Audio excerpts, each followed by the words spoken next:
هعمل النهارده احلى شويه صلصه من البيت، صلصه طبيعيه بقى احسن من اللي بتشتريها جاهزه.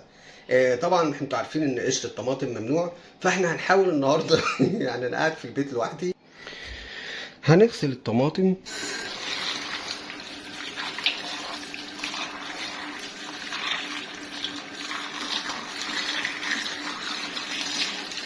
اغسل الطماطم كويس اهو،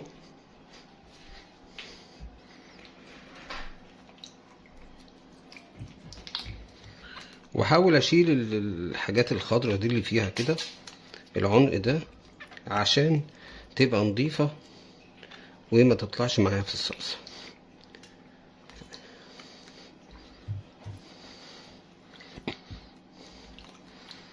دي بنشيل العنق ده كده.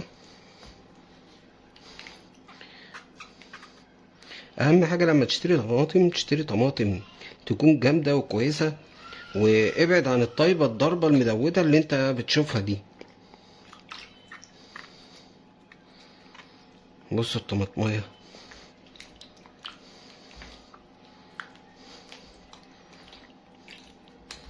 كده، غسلنا الطماطم. الخطوه التانية بقطع الطماطم 3/4، احاول انضف فيها.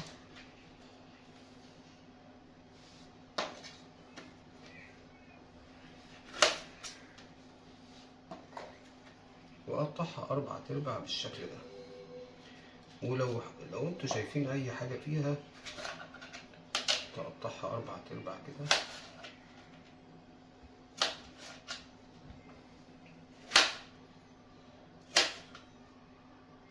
تحاول تقطع كده. ودي شكل الطماطم بعد ما خرطنا. نحطها على النار.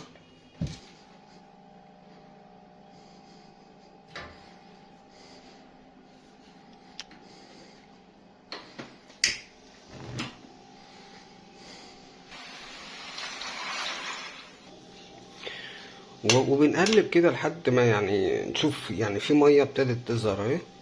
الميه دي احنا هنصفيها كلها عشان نطيب الطماطم نفسها.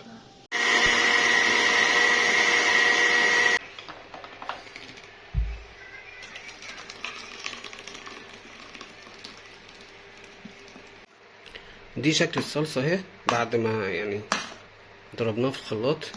بس فيها البذر بقى هصفيها من القشر والحاجات. بنصفي بقى البذر والقشر والكلام ده كله لغايه ما تبقى معانا، يعني تدي قوام كده. شايفين الحاجات التخينه دي؟ هي دي ما اتضربتش ما اتضربتش في الخلاط، لكن لكن عادي مفيش مشكلة. هتطلع برضو صلصة احسن من اللي بتتشري بره في المحلات. ودي صحية وطبيعية، وان شاء الله ان شاء الله يعني ولا تعمل تلبك ولا اي حاجة خالص يعني.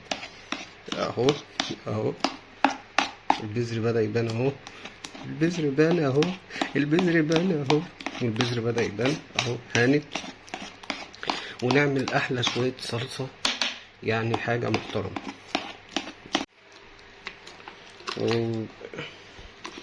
وبهدلنا نفسنا بالأونطة يعني، بس الحمد لله يعني. شايفين القش ده؟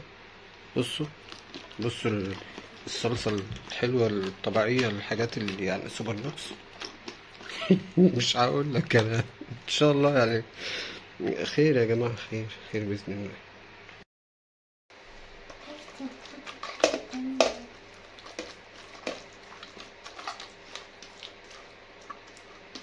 وكده مع الشيف يعني خلاص عملنا احلى شوية صلصة طماطم.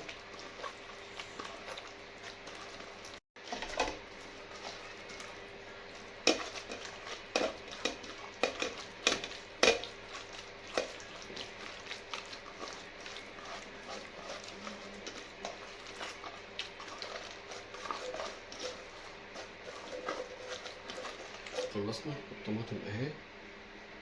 هنصفي بقى المصفى عشان شايفين اللي تحت ده. اهم شيء بالايد النظيفة نحاول ننزل الصلصة كده. شايفين ده بقى يعني قشور طماطم اهي. وبذر، حاجات كده ما كانتش احسن حاجة في الهضم.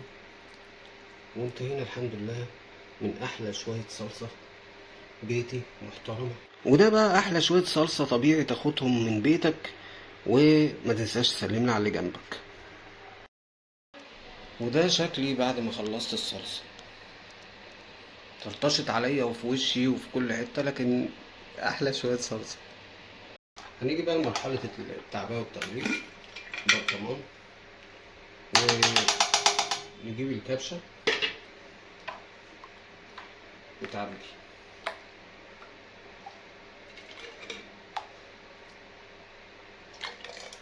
كده، يبقى عندك احلى برطمان صلصة طبيعية، حاجة يعني 100%.